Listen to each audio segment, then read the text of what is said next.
Kun reediyoo Afuura Biyyaati. Reediyoon Afuura Biyyaa karaa marsaa intarneetaa sayfana balbal.com torbanitti al tokko afaan Amaaraatiif afaan Oromootiin Afuura Biyyaa kan quba sin qabsiistu madda odeeffannooti. Kun reediyoo Afuura Biyyaati.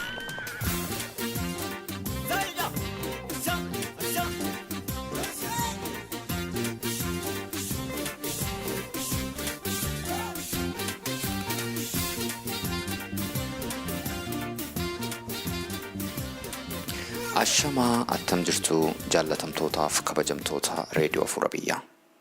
Reediyoon Afuura Biyyaa sagantaa ishee guyyaa har'aa qabatte kunoo dhiyaatteetti.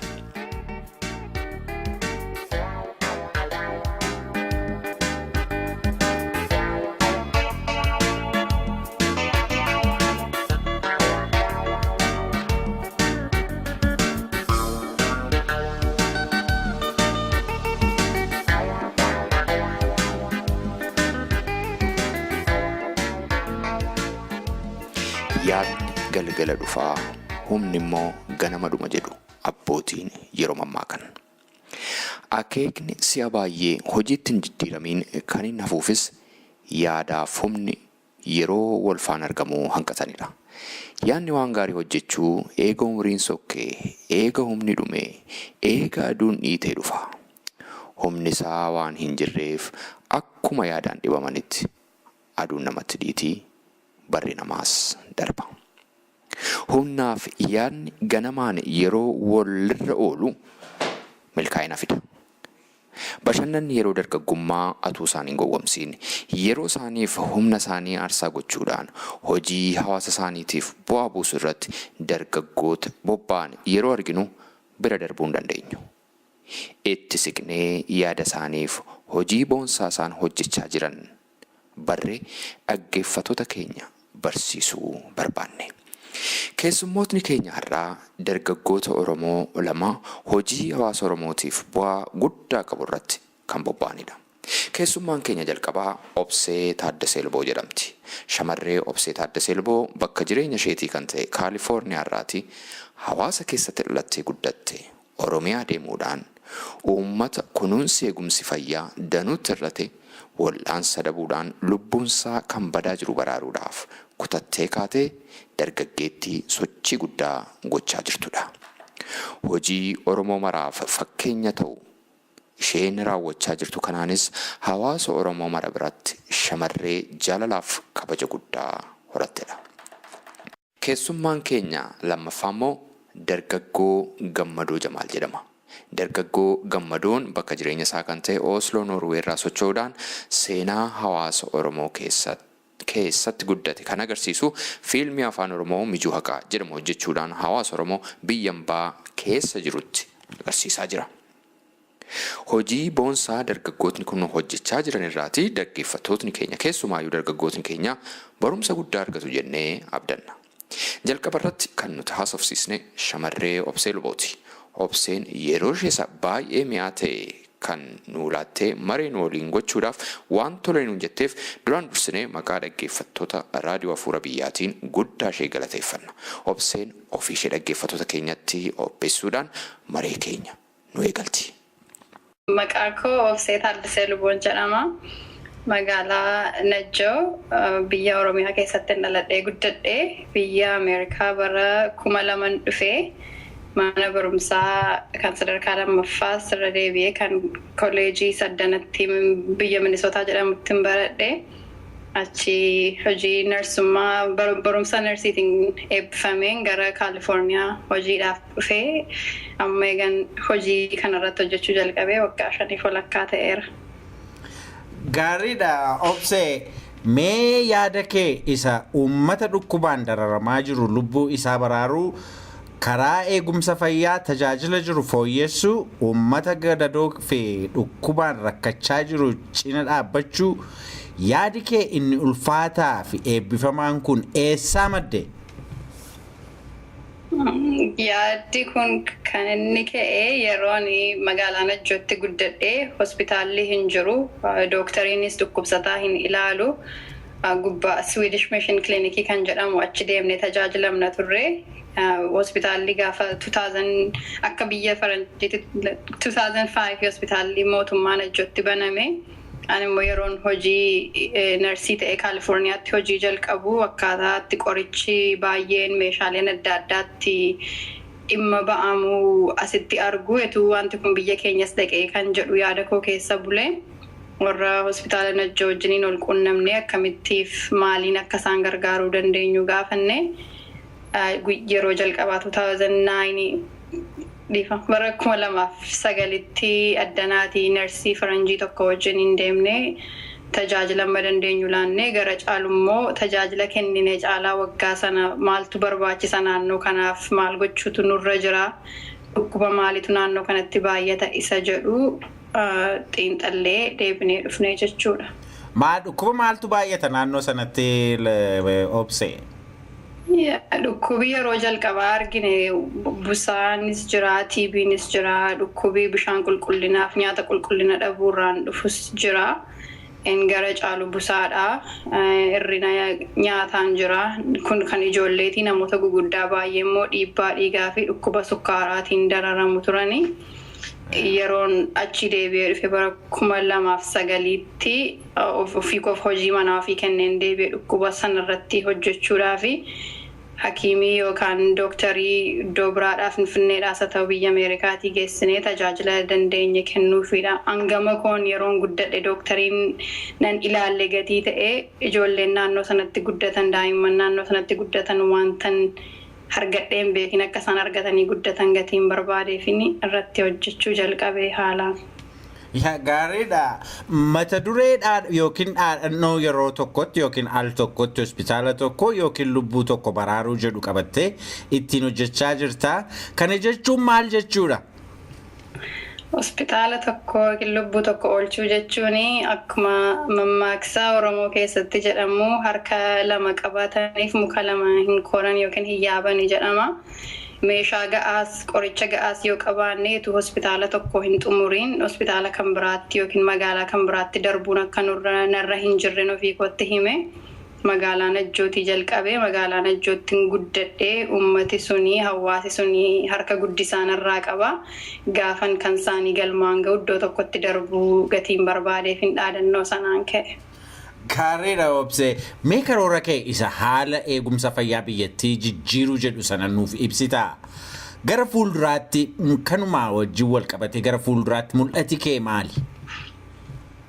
Karoorri gara fuulduraatti qabnu yoo jiraate akkuma biyya kanattis jedhamu tajaajilli fayyaa yookaan namni tajaajila fayyaa argachuuni dirqama lammummaati akkuma jedhamu namoonni naannoo sanaa yoo namoonni nuun wajjiniin hojjennu tajaajila ga'aa ta'e argatanii dhukkuba isaaniif fayyanii yookiin qoricha argatanii akka isaan deebi'an barbaanna. Amma dandeenye meeshaaleef qoricha addanaa fuunee ittiin dhukkubsattoota achii tajaajiluudha. Karoorri inni guddaan ani naannoo sanaaf qabu yoo jiraate wiirtuu qorannoo fayyaa kan ta'e achitti dhaabuudha. Kan ingiliffisaa Diagnostic and Imaging Center jedhama. Naannoo sanatti dhaabuudha. Naannoo Oromiyaa keessa waan wiirtuun akkasii hin jiru. Naannoo sana namoonni baay'ee rakkatu karaa sa'aatii 12-13 deemanii Finfinnee dhufuutu irra jira tajaajila kana argachuu fi namni baay'een horii hin qabu. Katti deemanii dhaqanii ilaallatan hin qaban ijoollee baay'ee du'aa namni guddaan baay'ee du'aa lubbuu namaa hambisuu fi qabeenya namni hin qabne rakkatee ittiin mana yaalaa deemuuf horii isaan baasan hana hambisuu fi diagnostic center yookiin waaltaan qorannoo sun akka Najjootti dhaabatuu fi irratti murteeffanne bulchiinsi magaalaas lafa nuu kennee lafi sun irratti nuuf mirkanaa'ee jira. Yoo waaqayyo jedhe karoorri keenya inni guddaan inni kana wajjin walitti qabatee jiru namoota miiliyoonii 1.2 akka tajaajila kennuu danda'uudha wiirtuun qorannoo fayyaa kun. Gaariidha Obse. Yommuu haasoftu kana nu jettaa nama baay'ee akka taatan mul'isa. Isin eenyufaadha naa himuu dandeessaa?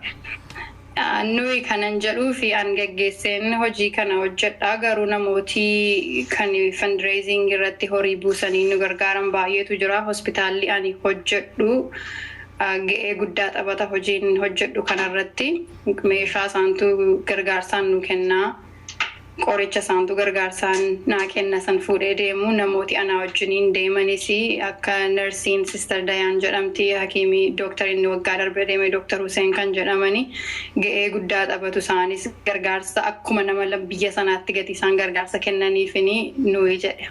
Gaariidha. Yeroo darbee ijoollee durbaa sadii magaalaa Najjootii fuutee wal'aansaaf gara biyya Indiyaa geessite deebi'uun kee ni yaadatama.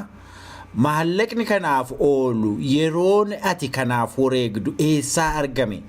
Ijoolleen kun yoo amma haala maaliirra jiru?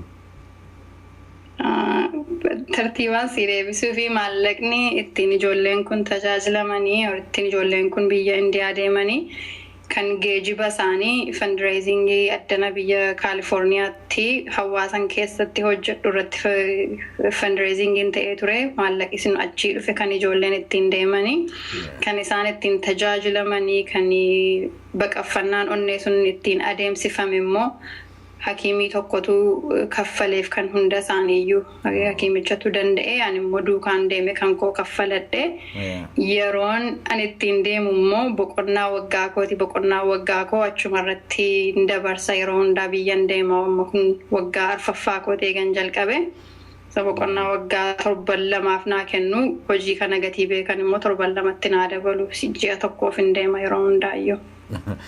Gaariidha Obse. Ati gaatii umriin kee gara umrii ijoollummaa yookiin gara dargaggummaa keessa jirta. Bashannanni gammachuun yookiin yeroo ofii keetii kana wareegdee kana hojjechuun waa guddaadha. Hospitaala Najjoo gara sadarkaa olaanaatti guddisuudhaaf laaboraatoorii akkuma duraan dubbattee Najjoo Hospital Diagnostic and Imaging Center akka ijaaramu tattaaffii gochaa jirta. Piroojeektii guddaa akkasii xumuruuf uummata naannoo Oromoo biyya ambaa jirurraa maal eegda? Maaltu immoo irraa eegama? Piroojeektii guddaa kana galmaan ga'uu fi namni biyya ambaa duwwaarratti qooda fudhatee akka hin hojjennee fi waan inni irratti hojjedheedha. Namoonni biyya keessa jiraatanis abbaan qabeenyummaa itti dhaga'ame akka waan danda'an inni qabeenya qabu qabeenyaan inni qabeenya hin qabne immoo humna isaatiin akka inni nu gargaarudha. Akkuma beekamu namoonni biyya ambaa jirru warra biyya jiran caalaa maallaqa amma tokko hin qabaanna.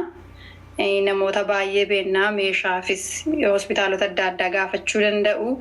Namooti biyya alaa biyya ambaa jiranii waan dhaamsan dhaamuu barbaadu yoo jiraate qarshii ittiin manni kun yookiin diagnostic and imaging centeriin kun ittiin ijaaramu fi akka gargaarsa godhaniidha. Ittiin ijaaruuf qarshii guddaa barbaada. Qarshii sanarratti akka nu gargaaranidha.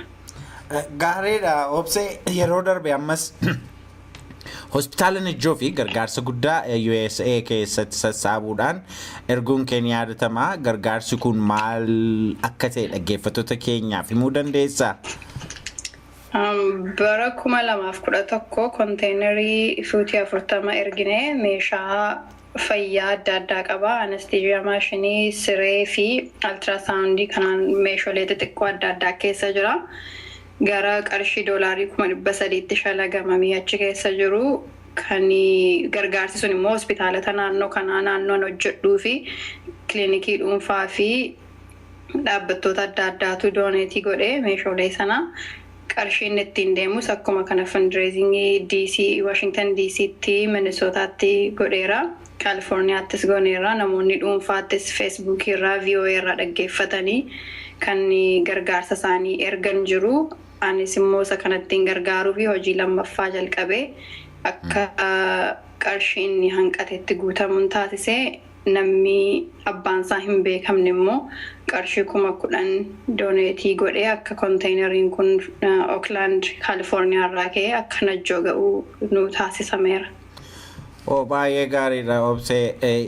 Yaadaaf hojii kee hedduu babal'ifachaa dhuftee amma magaalaa Najjoo qofa osoo hin taane Beegii, Gimbii, Jaarsoo dhaquudhaan ogummaa keetiin gargaaraa jirta. Tattaaffiin kee kun eessatti dhaabata? Tattaaffiin kun dhaabbata hin qabutti fufaama deemaa. Amma hin danda'etti naannoo Oromiyaa jiran godinaalee hafan hundumaarra deemee hojjechuudha kaayyoon koo. gargaarsi amma najjoof ta'ee borgimbiitti akka ta'u beegiitti akka ta'u dambidolloo nagellee keessaa booranaattis akka ta'u fedhii koof hawwii koo guddaadha. Akka gara fuulduraatti biyyoolii kana hundumaa qaqqabnu immoo abdii guddaan qaba. Gaariidha. Karaa eegumsa fayyaa qofa osoo hin taane karaa barnootaa fi hawaasummaa tattaaffii ati keessatti qooda fudhattu baay'ee ta'uu isaatu dhagahama. Mee kana nuuf himuu dandeessaa karaa barnootaa akkasumas karaa hawaasummaa tattaaffii yookiinis wanta keessatti qooda fudhattu hunduma isaa nuuf himime. Karaa barnootaa wanta qooda fudhadhu biyyatti koree tokko gumiin tokko Finfinneetti dhaabatee jira. Gumii wal gargaarsa dargaggoota lalisaan ejjoo jaarsoo kan jedhamu barumsa irratti isaantu hojjeta. Immoo waan barbaachisu anatu jalqabee isaan wajjin olii wajjiniin hojjenna. Mana barumsaa najjoo jiraniif jaarsoo jiranii warra jirru gooriidhaaf gargaarsa goonaa kitaaba kenninaa. Manaatii barumsaa jaarsoo fi najjoo jiraniif immoo ijoollee sadarkaa olaanaa keessa qabxiin isaanii 90 ol kan ta'ee fi waggaa waggaan badhaasa kenninaa kan kana goonuu fi waan 2 fi 1ffaa ijoollee sanatti kan isaanitti nama tokko ta'anii guddatanii hawaasa sana keessaa baanii hawaasa sana tajaajiluu danda'aniif yoo baratan qofaadha. Mi'aa barumsaa isaanitti argisiisuudha. Lammaffaan immoo namumti isaan keessaa ba'ee hawaasa sana keessatti dhalatee guddatee deebi'ee dhufee biyyicha keessatti hojii hojjechaa jiru gatii jiru bor immoo dabareen sun akka isaaniin ga'e isaanis nama ofii isaanii maatii isaanirra darbanii hawaasa sanaaf ta'an akka isaan ta'an isaan jajjabeessuudha. Gara isaanuma jajjabinuma haamilee kennuufiidhaaf akka isaan barumsa isaaniitti jabaataniif jalqabe sagantaan barumsaa kuni haala hawaasummaa irratti waan Kaalifoorniyaa keessatti hawaasa xiqqoo qabnaa ijoollee dargaggootaatu jira. Ijoollee dargaggoota 7 qabnaa isaaniin hin gaggeessaa isaaniin ijjinin yeroo dabarsaa wayii aadaa wayii barumsaa wayii jireenyaa isaaniifis gorsan kennaa. Walirraa barra isaaniis aadaa keenyatti wal qabanne akka waliin guddannuu fi Minnesota yeroon ture immoo hawaasa community Oromoo hawaasa Oromoo kan Minnesota jiru irrattis qooda fudhachaa ture. Waldaa gargaarsa lalisaan ejjoo jaarsoo kan Minnesota jiruufis dhimma horii qabduu fi barreessituu ta'e hojjechaa ture gara waggaa 3 fi yetuun waggaa 2 fi yetuun Kaalifoorniyaatti hin galiini. Hunduma isaa waan hin dandeenye inni tajaajilee darbuu barbaade amma hin jiraadhetti. Gaariidha. Mee tattaaffii fi hojii amma hojjechaa jirtu kana keessatti yeroo ati itti abdii kutatte jira? Yoo abdii kutattee ta'e maaltu abdii si kutachiise? Maddi jabina keetii hoo maalirraa maddee? Abdii kutannaan jira maalii fi wanta hojjedhu waan baay'eensaa maallaqaaf yeroo wajjin wal qabatee deema. Lubbuu namaatiin caalmu waan ittiin hojjedhu. Yoo maallaqa ittiin sochoonu hin jiru ta'ee yoo yeroon ittiin deemee fundraisingii godhuu yookiin namoota wajjin wal argee waa'ee rakkina saba kootii rakkina nama kootiitti hin himu ta'ee danqaa baay'ee keessan gala. Abdii kutadhe kana deebi'een hojjedhu yeroon itti jedhee jira si'a 2 konteenerii erguuf yeroon irratti hojjechaa ture rakkina baay'ee keessan darbee maallaqii walitti naa qabachuu dide seeraanii namoota baay'eetti iimeelii godhee namoota baay'eef bilbilee nama yartutu natti deebi'ee yeroo sana baay'een abdii kutadhe garuu maddi jabina kootii hawaasichadha. Maddi jabina kootii hawaasa biyya jiru dhukkubsatoota warra hospitaala najjoo jiran namoota sana gaafan ilaalu yoo arra abdii kutadhee dhiise jarri kun bor akkam ta'u yoo lubbuun tokko darbee yoo namni tokko du'e akka gaabbu gatiin hin barbaannee fi maddi jabina kootii isaanirraa ka'anii jabaadheen hojjedha. Akkan kana keessaa teellaatti hin deebifne ammoo fiikootti murteesseera rakkinni kamiyyuu yoo dhufe kufee manni awwaara koofirraa argufadheen deebi'ee kee hojjedhaa jedheera. Gaariidha. Mee silaitu bira dabarree ijoollee ati biyya Hindiitti fuutee geessee wal'aansa argamsiistee fi garaa baqaffatanii deebi'an sun haala akkamiin akka isaan jiran amma quba qabdaa? Bilbileen hangaafadha warri namni 2 warri onnee isaanii baqaffatan isaan ijoollee waggaa 17-18 haala gaariirra jiru. Torbaniin dhiiga isaanii hospitaala najjootti ilaalamaa jira. Meeshaa isaan ittiin ilaallatan fuudhamee najjoo deemee ragatii ta'e achitti ilaalu. Qoricha isaanii duukaa bu'aa jiru haala gaariirra jiru. Ishee xinnoon mucaa waggaa 8 sarjarii hin ta'in deebite isheeni. onnee fi heart and lung transplant ishee barbaachisa jedhani onnee fi somba haaraa ishee barbaachisa gatii jedhani isheef immoo hospitaalota ijoollee naannoo kana jiraniif isteetii adda addaatti jiranitti iimeelii godhee isaanirraa eegaan jira kan akka isheen as dhuftee addanatti wallaanamtuuf. Ameerikaatti. Mee waan rabbi si gargaaru gaati kanarratti dhiifamaa waliin obsee umrii keessi gaafannaa mee umriin kee meeqa? Umriin kanaan duras jedheera umriin lakkoofsadha baay'inni umrii homaa hin fayyadu. Ijoolloofneesi jaarsomneesi wanta nuun hojjennutu murteessa malee baay'ina umurii keenyaa mini gaaffii kee kan akka ittiin si deebisa. Gaariidha. Mee dargaggoof shamarran Oromoo biyya keessa jiraniif biyya ambaa fi dhaamsa ati dabarfachuu barbaaddu dhumarratti hoo jiraateef? Wantan dhaamsan dabarsuu barbaadu yoo jiraate wanta hojjechuuf ka'anii wanta sammuu isaanii qalbii isaanii irra kaa'atan tokko gochuurraa akka teellaatti hin deebinedha rakkinni jiraachuu danda'a wanti hundumtuu qajeelee namaa hin deemu rakkinni yoo itti dhufes jabaatanii keessa darbuudha hundumaa caalaa garuu saba keessaa dhufnee saba etuu hin baratiin nu barsiise ofii agabuu bulee nuun nyaachisee nu guddisee deebinee akka tajaajiluu dandeenyu fedhiidhaanis yoo ta'e an dirqama kooti jedheen uummata kana tajaajilaa jira hundi keenya akka dirqamaatti fudhannee saba keessaa dhufnee akka deebisnee tajaajiluu dandeenyu dhaamsa dhaamaa fi yoo namoonni biyya ambaa jiranii Ameerikaas Kanaadaa Awurooppaa jiraatanii wanta hojii akkasii iddoo keessaa dhalatanitti hojjechuu barbaadan yoo jiraatan immoo wantan beekurraa wantan kana dura hojjedherraati isaan gargaaruudhaaf booddeetti hin deebi'u naquunnamuu danda'u. Gaariidha.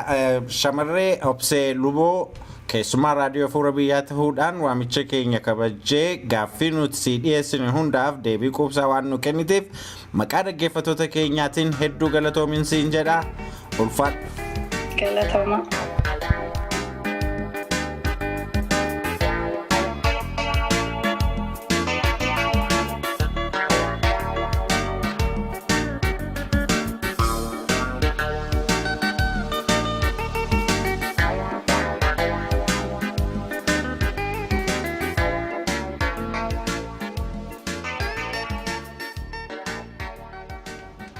Director filmii Mijuu Haqaa obbo Gammado Jamal filmii kana akka ati hojjettu maaltu si kakaase?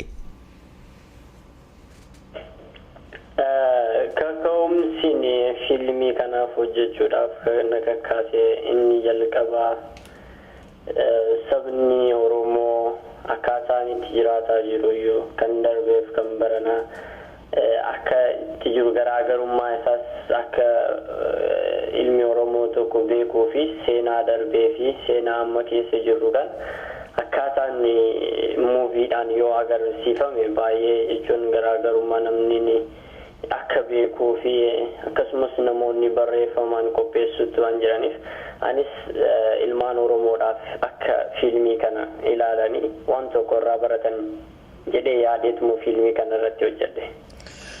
Gaariidha obbo Gammado filmiin Mijuu Haqaa jedhamu Noovembar 17 muummichi magaalaa Noorweey Osloo keessatti eebbifamuun isaanii beekama. Filmiin kun uummata biraa simannaa akkamii argate? Baay'ee nama gammachiisaa guyyaa eebbaa san baay'ee gammadee maaliif uummanni baay'ee itti gammadee filmii san akka gaariitti narraa simatanii iyyuu ilaalaa turanii iyyuu baay'ee gammadee uummata Osloos baay'ee galateeffachuu barbaada. Maaliif kabajaadhaanis akkasumas dhufanii filmii kana ilaalanii itti gammadanii bashannananii hanga bashannana dhumaatis turaniitiin deemanii isaanis warreen dalagaa irra dhiisanii filmii kana daawwachuudhaaf hojii isaanii dhiisanii achitti yeroo kennanii filmii kana ilaaluu isaaniitiif baay'ee gammada. Eessattuu aartii guddisuudhaaf kaka'uun isaanis baay'ee nama gammachiisa uummanni Osloo jechuudha. Gaariidha obbo Gammado namoota filmii kana hojjetan eessaa argatte? Namoonni filmii kana hojjetanii Norway fi biyya keessa jira kan biyya keessa jiranis walumaa galatti biyyaa fi biyyanatti hojjetame kan biyyana yaa ijoolleen dargaggoonnii fi namoonni biyya kanaas lammii biraa ta'anis keessa seenaniitiin hojjetaniiranii naannoo Oslo keessatti fi magaalaa Trondheim jedhamtu keessatti hojjenne. Baay'ee gaariidha. Fiilmiin kun seenaa akkamii irratti hundaa'e hojjetame? Waa'ee maalii haasa'a? Waa'een fiilmichaa akkuma beekamu Oromoon dararamaa jiraataa jireenya isa darbee fi jireenya isaa ammaan sanaa kana garaagarummaan isaa maal akka turee fi akkasumas akkamitti jiraataa turanii maatiin keenyas maatii keenya Oromoon akkamitti jiraataa turanii jireenyi baadiyyaa akkamiidha kan jedhuudhaan waa'ee sanirra jireenya baadiyyaatiif jireenya magaalaa garaagarummaan kanniin akkasumas biyyaa bahuunis rakkinni maaltu dhalata kan jedhudha kanarraa kan ka'e hojjetame. Gaariidha. Fiilmiin tokko hojjetanii fiixaan baasuu fi nama biratti akka inni fudhatama yookiin jaalatama argatu gochuun horiif yeroo hedduu namarraa fudhata. Kunis beekamaadha. Fiilmii kana jalqabaa haga dhumaatti direct gootee fixuuf yeroof maallaqa hagam sirraa fudhate? Yeroon isaa fiilmii dhugaa keetii fiilmii yeroo hojjetu yeroo fi maallaqni isaa baay'ee ulfaata. Garuu haa ta'u malee yeroon ani itti kennee fiilmii kana hojjedhu akkana godhe sabni Oromoo darara sabni Oromoo akkaataan sabni Oromoo itti jiraataa jiru kanarraa kan ka'e yeroo kiyyatti kennee hojjedhe. Kunis waggaa walumaa galatti waggaa 3 fixeera.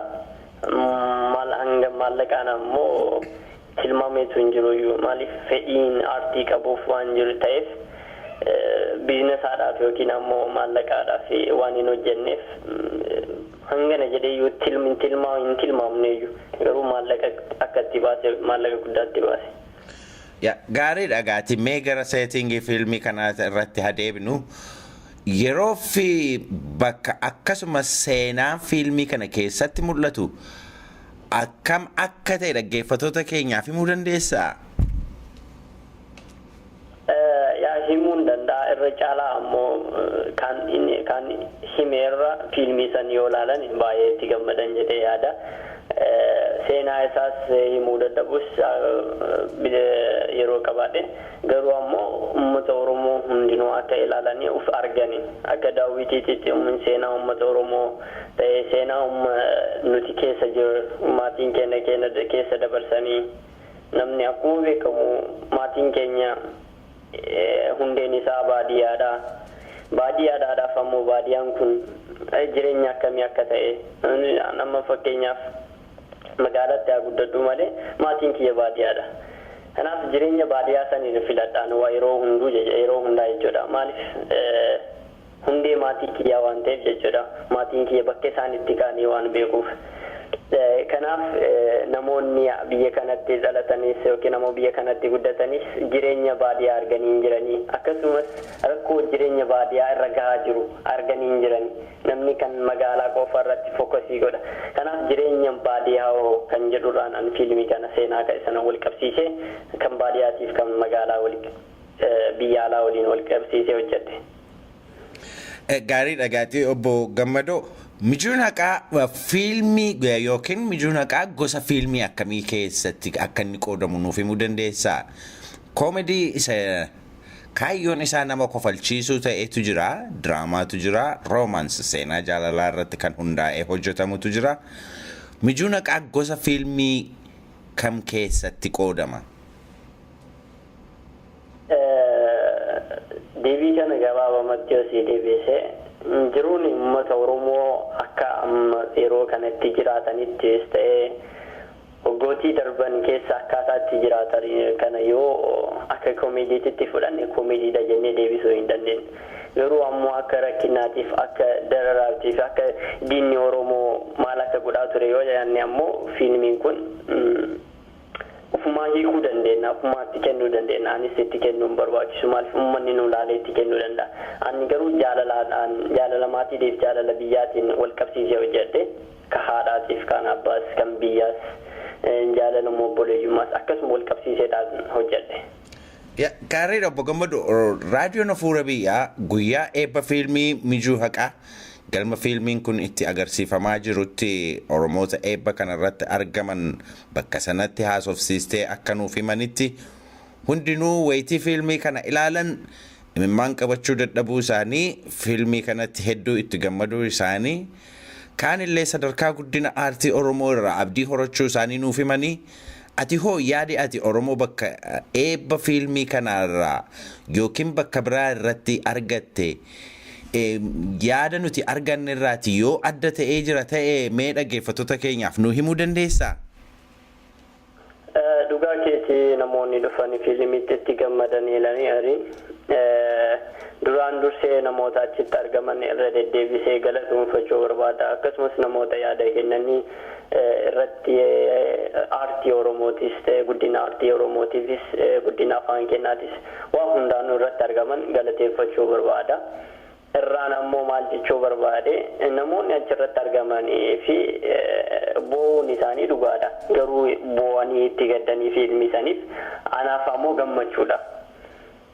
An baay'ee itti gammade bo'icha isaaniititti jechuudha. Maaliif yoo jette fiilmiin kun akka fiilmiitti ta'in waan dhugaa ta'e irrattii fi uf duuba deebanii jireenya maatii isaaniitiif jireenya isaanii akka yaadachiisu godhuu fiilmiin kun. fi waan dhugaa ta'e irraan bo'an jedhee yaada. Innis duuba deebanii akka yaadan jireenya isaaniitiif yookiin jireenya maatii isaanii akkam akka ture laaluu isaaniitii fi waan tokkotti itti dhagaamee bo'ee kan jedhuudhaan gammadeen. Garuu anis fiilmii saniidhaan anis gaddee hojjedhe. Maaliif jireenya Oromoodhaa fi jireenya Oromoon itti jiraataa jiruuf sabni kiyyatti jiraataa jiru kanatu na yaachisee hojjedhe fiilmii kana. Kanaaf akkasumas uummanni illee narraa fudhatee fiilmiin kun dhugaadha kan jedhanii itti bo'uu isaanii baay'een gammade. Isaaniif gadda garuu jireenya Oromoon ammaan sanitti jiraataadhaan baay'ee gadda. Garuu duuba deebanii laaluu isaaniitiif ammoo baay'een gammada. Gaariidha obbo Gammado. Fiilmiin kun yoom gabaarra oola? Fiilmiin kun ammaaf yeroo kanatti gabaarra ooluudhaaf qophii miti. Maaliif Oromoon hundinuu fiilmii kana akka ilaalanii fi akka itti yaadatti kennanii akka itti gammadan waan barbaaduudhaaf akka sinimaatitti biyya biyyatti agarsiisuu barbaada. Gaariidha. Ati hoo hojii fiilmii kanumaan dhaabda moo itti fufuu fi qophii kabiroo qabda? Aartii Oromoo guddisuuf afaan Oromoo guddisuudhaaf kutadhee baheera. Kanaaf ammoo waan tokko wanti duuba na deebisee hin jiru ittuma fufa jedhee abdii qaba. Gaariidha obbo Gammado. Artistoota fiilmii kana keessatti qooda fudhatan namoota mindaan kaffalamuuf osoo hin taane hundinuu amaasaroota. Wayitii fiilmii kana qindeessitu namoota hedduu keessatti qooda fudhachuun isaanii ni mala. Mee Oromoota hojii kee kana akka inni fiixaan bahu cina dhaabbatan kana hundaaf dhaamsa maal qabda yookiin immoo dhaamsa akkamii dabarsuufi barbaadda? Akkuma beekamu ijoolleen hojjette dargaggoonni hojjette baay'ee dinqisiifatan akkamitti akka isaan dinqisiifachuuf akkamitti akka isaan galateeffachuu barbaadu jechuun biraatu argadhe jechootuma afaan Oromoo mi'aa kanaadhaan galatoomaa jedhani malee waan biraa jechuun hin danda'u. Keessattuu aktarii ta'ee kan hojjete Raamboo Ayyaaloo dhugummaa dhugaadhaan nama Oromummaa isaatiif itti dhagaame nama maallaqa utuu hin ta'in nama seenaa kanatti dhaalaalee fiilmii kana bu'aa bahii isaati ilaalee kan hojjete. Akkasumas hayyuu Faatee Jamal akkasumas Ahmed Tulluu Amaan maqootii isaanii hedduudha. Akkasumas waraabbiidhaan kan na gargaaraa ture Abdurrazaaq Huseen baay'ee galateeffachuu ni barbaada. Jecha isaaniif qabu yoo jiraate baay'een gammadaa ture. Anna dargaggoonni kun aartii Oromoodhaaf uf kennanii hanga lubbuu isaanii uf kennanii yeroo isaaniitiin fiilmii kana yeroo hojjennu ganamaaf galgala keessattuu aktarii kan ta'e hojjete suni fiilmii qofa aktarii ta'ee hojjechuu osoo hin ta'in kaameeraa baadhachuuti waan adda addaadhaan kan na gargaare Raamboo Ayyaalaw galanni kee daangaan qabu jedhaan yeroo na dhaggeeffatu kana akkasumas yaadaadhaan waan adda addaadhaan kan na gargaaraa ture Tulluu Waamaan galanni kee akkasuma jedhaani kanuma namoota hedduutu jira kan na gargaaranii yeroo qabaadheetu tarreessee baay'een gammada carraa yeroo biraatti argadhuudha immoo akkasumas dubbachuu danda'edha. Maatiin kee kana keessatti qoodi isaan qaban maal ture? Maatiin yaadaanis yeroo fiilmii kana hojjedhu yaadaan waan ani hojjedhu irratti baay'ee na jajjabeessaa turanii akkasumas abbaan kiyya baay'ee na jajjabeessaa ture fiilmii kana irratti waa'ee fiilmii kanaas beekuu baatus waa'ee aartii irratti akkaataan inni na jajjabeessaa ture baay'ee galata guddaa qaba jedhaanii maaliif aartii irratti akkan aartii irratti guddadhu iyyuu kan na godhe isaayyuu jechuu hin danda'a. Aartistii ta'uu baatus aartii afaan Oromootiif yookiin ammoo fiilmii irratti turuu baatus fakkii homaa yeroo kaasu san mana barumsaa fakkii qophaa irratti nagalchee akka fakkii qirraa Oromoo waan adda addaa kana ijoollummaadhaan akka kaasu iyyuu kan na godhaa ture baay'ee galateeffachuu ni barbaada. Kanuma jedha akkasumas maatii kiyya hundaanuu. Gaarii dhagaate obbo Gammadoo dhumarratti dhaamsa ati Oromoo maraaf qabdu hoo jiraatee fi carraa isaa ammasiifan kenna. Yaa jechuun ammas namni galateeffachuu barbaadu yoo jiraate yeroo eebba fiilmii kiyyaatiif akka baay'ee na waliin baay'ee dhamaanii na wajjin hojjetaa turan obbo Guddataa Bookii akkasumas Silashii fi Buttaa namoonni Oromoo hedduutu jira maqaa isaanii tarreessuu baadhee akkasumas akka bashannanii uummanni Oromoo itti gammadee galu ammoo kan godhaa ture weellisaa jaalatamaa Abbabaa Bishuu akkasumas Haayiluu Kitaabaa akkasumas Joon Abaata kiiboordiidhaan akkasumas saawundi tiraakii adda addaadhaan na hojjechuu fi yeroo isaanaa kenne akkasumas inni keessaa qabu fiilmii kana keessaas saawundi tiraakii galgala dhaabatee ganama dhaabatee nama naa hojjete baay'ee si galatoomfadha jedhaanii akkasumas namoota kana hundaadhaa namoota waliin cinaa dhaabatanii na gargaaraa turan hundaadhaan baay'ee sin jaaladha baay'ee sin galatoomfadha galanni keessan bilisummaadha homaa jechuu danda'u kanuma jechuu danda'a namoota Oromoo akkuma jiru namoota jechuu barbaadu dargaggeessotas ta'ee maanguddootas ta'ee aartii keenyaa guddifnu afaan keenyaa guddifnu isa obboleeyyan keenyaaf ta'ee inni maanguddoo ta'e ammoo ilma keessaniif waan wayii lafa kaadhaadhaa ol darbaa dargaggeessa ammoo obboleessi kan keetii ka dhufuuf yookiin ilma kee ka dhufuudhaaf waan wayii jalaan kunuunfadhu barzaafiin ta'uu ol dheeratu yoo xiqqeennaan ol ka'e kanaaf baay'ee jabaadhaati aartii keenyaa guddifnu afaan keenyaa guddifnu kanuma dhaamsi kiyya. Obbo Gammado Jamal yeroo kennuu keetiif maqaa dhaggeeffattoota raadiyoo Afuura Biyyaatiin hedduu galatoomi jenna fayyaa ta'ii carraa gaarii. Isinis galatoomaa warri Afuura Biyyaa yaada keenyarraa fuudhuu keessaniif galata guddaa qabdu jedha. Ulfaadhaa nagaatti.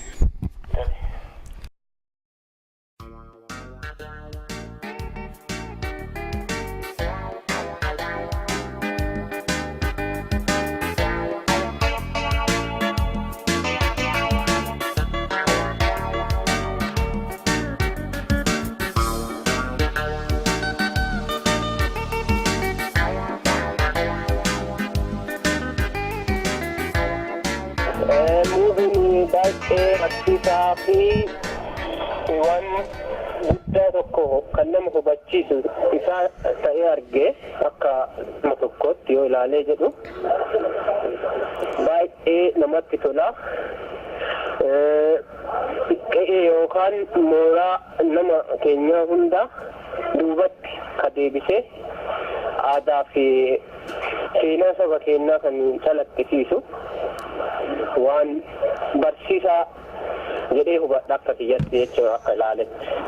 Haa ta'u gaati muuviin kun yookiin sinimaan kun jeneer yookiin akkaataa akkamiiti diraamaadha moo ka jaalalaati moo koomediidha moo maalirratti hundaa'ee hojjetame mee nuuf himaa? Inni kun kan jaalala aatillee jaalalli kun gosa qaba. Jaalalli argitee jaalala biyyaati jaalala harmee jedha mijuu haqaa jedha fiilmichi nu diraamaa miti fiilmii muuvii fiilmii inni kun argitee jaalalli kun garagara qabdi jaalala harmee yoo jenne beektaa haadha nu deettee fi dachee Oromiyaa illee onna jaa inni kun akkasitti hubatama. Keessatti namni akkumatti hiikkatutti hiikkataa mire jaalala gara namaatitti yookaan jaalala gara argitee jaalala atti fudhataa tokko akka jaalala biyyaatti fudhataa inni guddaan irraa kan calaqqisu ifee kan mul'atu jaalala biyyaati. Ya gaariidha gaati sinimaan kun gaati diraamaadha yookiin roomaantik yookiin koomedii kana keessaati gara diraamaatti of harkisaa jechuudha. Koomedii miti. Barsiisaa keessumaayyuu fiilmii ta'ee akka diraamaa barsiisaa baay'ee gadi bu'ee keessattuu aadaa naannoo yeroo ammaa naannoo kan darbellee kan abbootii keenya keessa darbellee kan adda jirullee gidiraa fi argitee kan saba biraa yeroo ammaa kana cunqurfamoota saba Oromiyaa irratti wantoonni gahaa jirani inni ibsa. Fiilmii kana argitee namni gadi ilaalee hubate dhugumaan si boonsisa. Namoonni bu'an hedduudha. Akkasitti baay'ee koomedii jechuu hin dandeenye. Koomedii miti fiilmii diraamaa. Eebba sinimaa Mijuu Haqaa kana ilaallatee namoota tokko haasofsiisaa jirra. Eenyudha maqaan keessan dhaggeeffattoota ajjuu wal bartu? Maqaan koo Siidaa Tolesaa jedhama. Gaariidha obbo Siidaa. Diraamaan yookiin sinimaan Mijuu Haqaa har'a Osloo keessatti eebbifamaa jira. Diraamaa kana yookiin muuvii kana akkamitti ilaaltani mee nuuf himaa? Fiilmiin kun haalaan sadarkaa isaa eeggatee sadarkaa meeshaa ammayyaatiin qophaa'ee kan dhiyaate keessaa immoo ijoon fiilmii kana maalirratti hundaa'e yookaan wiirtuun isaa maaliitu haaluma biyyaa haaluma uummata keenya keessa jiru kana ifatti gadi fageenyaan kan jireenya ammayyaa fi jireenya baadiyyaa keessa jiru walitti fidee kan qaamaa qalbii namaa qabatee mul'ate ture. Hedduun keenya dhugaa dubbachuuf bakka boonyitti namni maal qabachuu hin dandeenye maaliif yaadannoo durii kana nuu deebise. Iddoo jireenya ammayyaa kanatti immoo haaluma nuti amma keessa jirru kana waan ifa baasee nuti agarsiise fiilmiin kun. Gaariidha. Muuviin kun diraamaadha moo kan muuvii jaalalaati moo kan nama kofalchiisu yookiin koomediidha moo yookiinis immoo akkuma dookumentarii wayiitti qophaa'e meenuu ibsaame maal fakkaata muuviin kun? Muuviin fiilmiidhuma gocha qaba, bakka ka'uu qaba, iddoo keessa dabru qaba, bakka itti raawwatu qaba. Waan sadarkaan fiilmiin tokko qabaachuu qabu of keessaa qaba. Keessaa'uu yoo ogummaa aartii Oromoo irratti ilaaltee guddinni keenya yookaan bilchinni aartii keenya amma hawwinu gahuu baatus inni kun kan gaheesaa eege. Keessaa'uu seenaansaa akkatti seeneffamee fi taatonni achirratti taphatanii waanuma callisanii ta'anii yookaan waan itti himame kan deebisanii dubbatan odoo hin taane itti fufaa sana ta'aniitu mul'atan abbuma sana ta'anii namichuma roorroon sun yookaan miidhaan sun yookaan namichuma isa kofalchiisu sana namichuma yookaan intaluma miira ishee dabarsitee dubbachuu barbaaddu sana ta'aniitu hojjetan. maa inni mijuun haqa waa'ee maalii odeessa? Maalidha waan seenaansaa seenaa akkamii qabatee dhiyaate nuuf himuu dandeessu? Seenaasaa akkana waa'ee maatii tokkorra gahu seenaansaa bakka tokkoo ka'a akka seera artiitiin biyya Norweetti ka'eetu flashbackiin biyyatti deebi'a. Hin beeku flashbackiin booddeetti deebi'ee jechuu keessanii? Dhaggeeffatoota isaa booddeetti gara yaadaan gara booddeetti fuudhee gara booddeetti deebisa. Gaarii. Booddeetti wayitatti deebisisanii seenaa dabre sana yookaan isa dura argite sana eessaa akka kaatee hundee keessatti agarsiisa. Malee diraamaa isa jettu diraamaanii taatonni nama tokko hin deemu hin bahu hin galuu hin seenuu hunduu isarratti kan hundaa'e miti. Kun fiilmiidhuma ofuma danda'e. Akkuma fiilmii biyya biraatii argitu kana gochaan maalti jedhu afaanumatti ifamanaa godhi sirriitti beeku chaaptariin maaliin kan hirame odoo hin taane fiilmiidhuma in argita isa taata. Fiilmicha naa ilaaluu jalqaba achitti of argita. Sanaan booda situ miiraan wajjin deema, qaamaan wajjin deema. Kanaaf sadarkaa isaa eeggateera kan hin siin jedhe. Gaariidha. Fiilmiin kun biyya keessatti hojjetame moo achuma Noorweetti hojjetame? Bakka lamatti hojjetame. Biyya asii fi biyyatti hojjetame. Gaarii.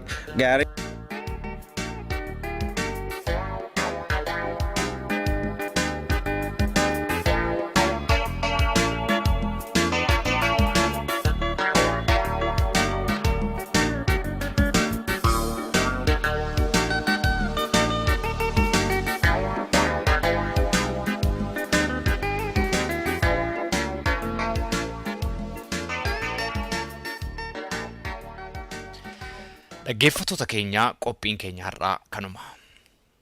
Waa'ee qophii keenyaa yaada yookaanis gaaffii yoo qabaattan karaa iimeelii keenya contact@saifanabalbal.com jedhaatiin qunnama. Fuulli intarneetaa keenyaa www.saifanabalbal.com jedhama nu daawwadhaa. Akkasumas feesbuukii irratti raadiyoo Afuura Biyyaa jettanii yoo nu barbaaddan nu argitu. Torbee qophii biraatiin hamma wal agarrutti torban gaarii isinii hawwinaa. Got it.